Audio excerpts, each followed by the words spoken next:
Assalamu alaikum wa rahmatullahi ta'ala wa barakatuhu. Barkanmu da warhaka, barkanmu da sake kasancewa da ku a cikin wani fim namu na yau. A yau fim ɗinmu yana ɗauke ne da wani ingantaccen maganin da in Allah ya yarda idan ka tsaya kai amfani da shi, to lallai za ka samu biyan buƙata ta yardar Allah. Saboda akwai mutane da dama waɗanda suke 'yan damfara ne, waɗanda za su zo suna ce muku sun kawo muku maganin bindiga, maganin wuƙa, maganin gashi nan, maganin tsini. So in Allah da wannan ya bambanta da shauran waɗanda ake kawo muku. Wannan kuma magani simple ne wanda yake in dai ka haɗa shi da yardar Allah za ka samu biyan buƙata. Wannan magani kamar yadda na gaya muku, wannan magani mun kawo shi ne ba don komai ba sai don magani ne na kaifi, wuƙa, ƙarfe, kowanne iri ne, ko baƙi ko fari. In Allah ya yarda in dai ka tsaya ka haɗa wannan maganin, ka ɗebo shi kai sha da wanka da shi yadda ya dace, to in Allah da in dai magani ne wai na kaifi ko tsini, to in Allah da ka rabu da matsalar har abada.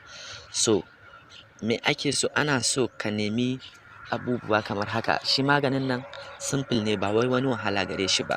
Da farko dai za ka samu bayan gawo, sannan sai ka samu bayan kanya, sannan sai ka samu bayan tsamiya. So idan muka ce bayan tsamiya, kar ku manta da cewar akwai sassaƙe, akwai baya. Sassaƙe shine wanda idan ka sassaƙo sai ka taɓa jikinta, asalin ɗanyen jikinta, to ba shi ba. Akwai bayan wanda za ku ga cewar idan kuna kankaro shi kwata-kwata ma bai shafi ka taɓo shi wannan jikin wannan bishiyan ba. Za ku gan shi shine baƙin na baya kenan. So wannan shine bayan bishiyoyi. So waɗannan bishiyoyi da na gaya muku guda uku, bayansu za ku samu ku je ku kankaro. Idan kuka haɗo su kuma, idan kuka haɗo su sai ku zo sai ku daka su.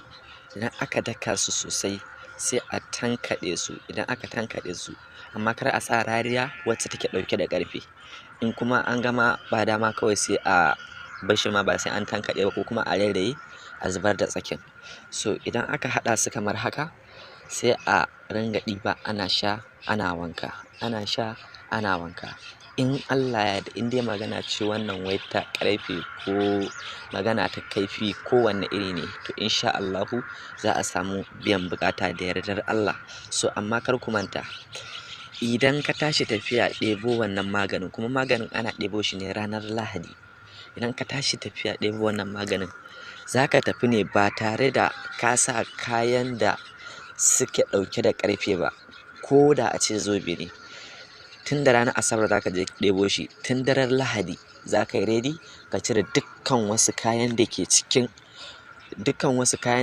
ɗauke da ƙarfe a jikinka, sai ka ajiye su.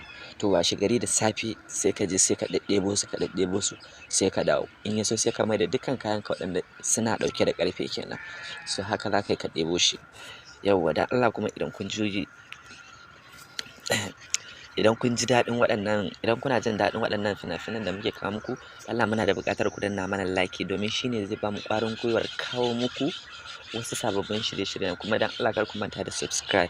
Mun gode sosai, muna godiya. Ku kuma saurare mu a cikin wasu bidiyon namu na gaba.